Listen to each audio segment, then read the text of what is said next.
चलिए question number 7 में आते हैं 6.2 का। समझिए एक बार फिर से। क्वेश्चन में कह रहा है कि प्रमेय 6.1 का प्रयोग करते हुए, ये तो दिमाग में बैठा लीजिए कि 6.1 का हमको करना ही है।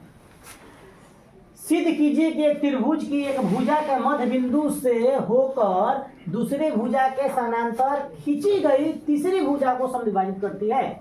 और ये भी कह रहा है कि याद कीजिए कि आप इस कक्षा 9 में सिद्ध कर चुके हैं। हाँ, हम लोग कर चुके हैं, लेकिन उसमें थेल्स प्रमेय का यूज नहीं किए थे। अभी हम लोग थेल्स प्रमेय का यूज करेंगे, कैसे क्वेश्चन में कह दिया है। समझ में आ गया?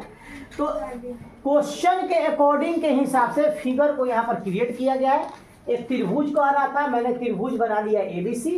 और यहाँ पर देखिए पहली भुजा, दूसरी भुजा, तीसरी भुजा कह रहा था। तो पहली भुजा इसको मान लिए है AB को, और दूसरी भुजा मान लिए BC को, और तीसरी भुजा मान लिए हैं AC को। तो पहली भुजा से कह रहा था कोई मध्य बिंदु डाल दीजिए।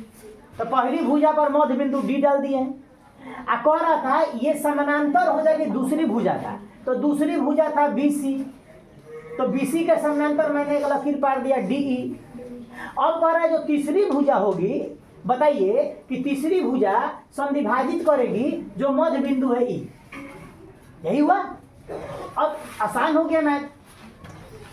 तो सिद्ध करना है अपना, जो लकीर खींचे हैं रेड कलर का यहाँ से यहाँ तक लिख लीजिएगा लोग। और उत्पत्ति में अकॉर्डिंग टू क्वेश्चन जो कह रहा था उसके हिसाब से कर दिए हम कि AB के मध्य बिंदु D है, जो बात दिया था, और DE समानांतर BC, ये भी दिया था क्वेश्चन के अकॉर्डिंग, हमने लिख दिया था। आज जब दे दिया तो थेल्स प्रमेय 6.1 का यूज कर लिए हम कि AD बटा DB।